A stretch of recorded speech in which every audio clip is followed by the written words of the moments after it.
Αν θέλεις και εσύ να πας για ψάρεμα με spinning και να πιάσεις καμιά πέστροφα, αυτό το βίντεο είναι για σένα.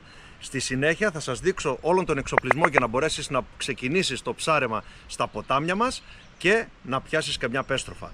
Θα χωρίσουμε τον εξοπλισμό σε δύο κύριες κατηγορίες. Τον υποχρεωτικό εξοπλισμό, που χωρίς αυτόν δεν μπορούμε να πάμε για ψάρεμα, και τον προαιρετικό εξοπλισμό, κάποια έξτρα που θα σας δείξω που θα χρειαστείτε για το ψάρεμα.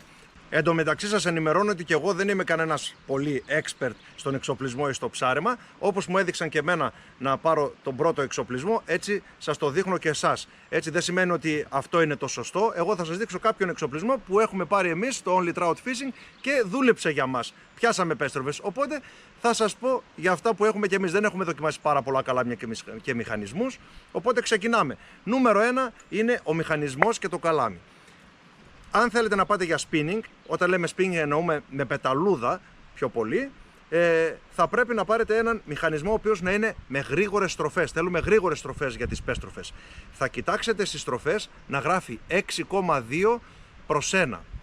Τι σημαίνει αυτό? Σημαίνει ότι για μία στροφή που κάνουμε με τη μανιβέλα εδώ πέρα, γυρίζει 6,2 στροφές εδώ πέρα. Οπότε διαλέξτε ένα γρήγορο μηχανάκι ψαρέματος, να έχει πάνω από 5. 6,2 είναι καλά, υπάρχουν και κάποια εφτάρια και κάποια πιο παλιά, άμα τα βρείτε πάρτε τα. Εγώ εδώ πέρα έχω το Shimano Sienna, που είναι 6,2 προς 1. Πάμε μετά στο καλάμι. Το καλάμι αυτό εδώ πέρα είναι 1,80 μήκος, δεν νομίζω να χρειαστείτε μεγαλύτερο. Υπάρχει καλάμι που είναι πτυσσόμενο και μπορείτε να το μαζεύετε, να το παίρνετε και μαζί σας σε έναν σάκο. Υπάρχει και το δύσπαστο που είναι 2 κομμάτια. Τα δύσπαστα λένε ότι είναι πιο γερά. Ναι, όντως είναι πιο γερά, αλλά άμα θέλετε να μαζεύει όπως αυτό εδώ, μπορείτε να πάρετε ένα πτυσσόμενο καλάμι.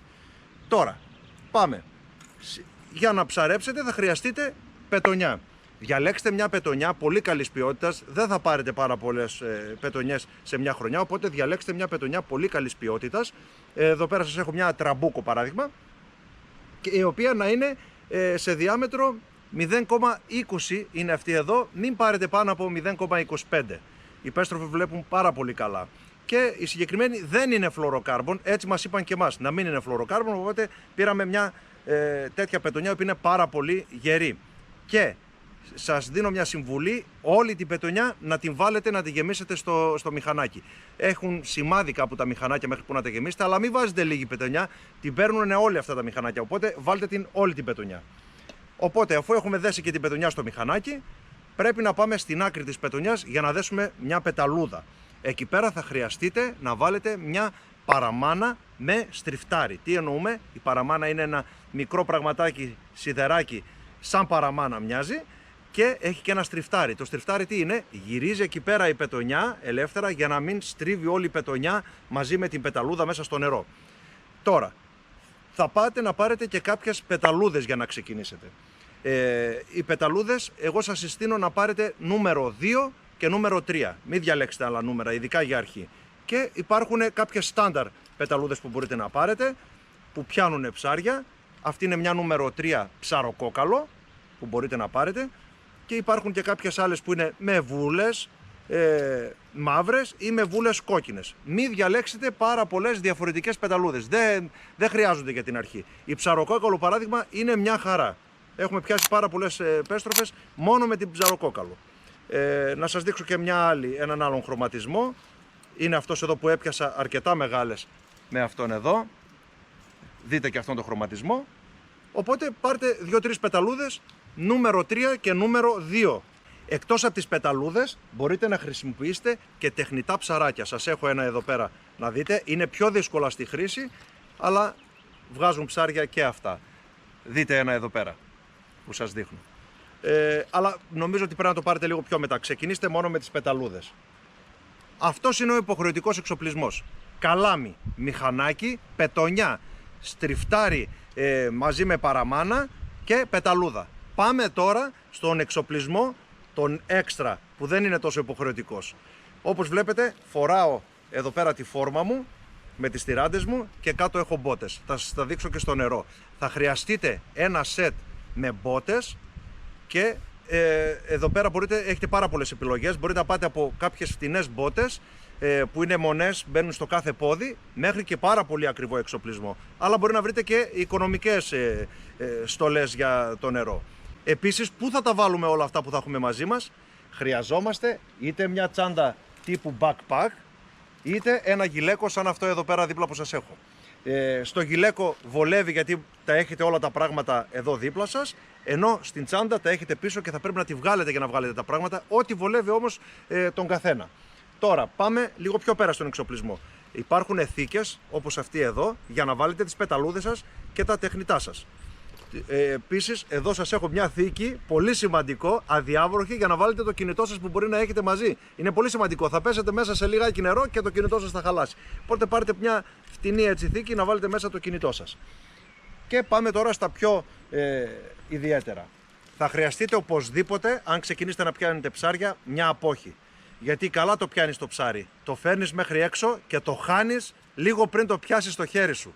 Η απόχη βοηθάει πάρα πολύ σε αυτό το κομμάτι να βγάλεις το ψάρι και να μπορέσεις να το διαχειριστείς πιο εύκολα. Εδώ πέρα το έχω κρεμασμένο στο backpack. Επίσης το φοράω να δείτε πως είναι. Πάρα πολύ ωραία. Και τι μπορούμε άλλο να έχουμε κρεμασμένο εδώ μπροστά? Εδώ έχω ένα κοφτάκι, μπορείτε απλά να πάρετε όμως και έναν μικρό νυχοκόπτη για να κόβω τις πετονιές όταν θελήσω να φτιάξω κάτι, το οποίο κρέμεται. Και εδώ έχουμε ένα μικρό πενσάκι, έτσι σαν ταναλάκι είναι, το οποίο χρησιμοποιείται για να βγάζετε και τα αγκίστρια από τις πέστροφες και για ό,τι άλλες δουλειές θέλετε. Θέλετε να πατήσετε ένα βαρυδιάκι ή κάτι άλλο. Αυτό κουμπώνει και μπορείτε να το έχετε κρεμασμένο εδώ. Καπελάκι. Πάρτε καπελάκι, γιατί θα ψαρεύετε και όλο το καλοκαίρι. Ο ήλιος θα είναι πάνω από το κεφάλι σας. Επίσης σας βοηθάει όταν ο ήλιος μπαίνει μέσα στα μάτια σας για να μπορείτε να δείτε το ποτάμι. Και το σημαντικότερο, γυαλιά. Όχι αυτά που φοράω τώρα εδώ, αλλά γυαλιά polarized. Όπως αυτά εδώ. Με τα polarized γυαλιά, μόλις τα βάζετε, φεύγει η αντιλιά αυτή που κάνει πάνω στο νερό ο ήλιος και μπορείτε να δείτε ακόμα και μέσα στο νερό. Αυτά τα γυαλιά τώρα εδώ είναι σχετικά φτηνά. Υπάρχουν από πολύ φτηνά μέχρι πάρα πολύ ακριβά καλά γυαλιά. Μην πάρετε εντελώς φτηνά γιατί κάνουν και κακό στα μάτια σας. Διαλέξτε ένα polarized γυαλί για να μπορείτε να βλέπετε ακόμα και μέσα στο νερό. Αυτός είναι ο εξοπλισμός, φίλοι μου, που μπορεί να σας φέρει πέστροφες στην απόχη σας. Δείτε τον, διαλέξτε πρώτα τα υποχρεωτικά, μην παίρνετε πολύ ακριβά πράγματα στην αρχή, διαλέξτε πιο οικονομικές λύσεις, γρήγορο μηχανάκι και θα ξεκινήσουν να έρχονται τα ψάρια. Θα έχουμε και συνέχεια στα βίντεο αυτά με tutorial πώς ρίχνουμε η αρχάρι με την πεταλούδα. Σας ευχαριστώ πάρα πολύ που είδατε αυτό το βίντεο, θα τα πούμε σε επόμενο. Πατήστε like στο βίντεο, κάντε εγγραφή αν δεν την έχετε κάνει ήδη, στείλτε τα και στους φίλους σας όλα τα βίντεο για να τα δούνε και αυτοί, για να πάτε παρέα για ψάρεμα και πηγαίνετε με ασφάλεια στα ποτάμια, μην πηγαίνετε σε βαθιά κομμάτια ειδικά αν είστε αρχάρι, πάντα με παρέα για να έχετε βοήθεια και τα λέμε.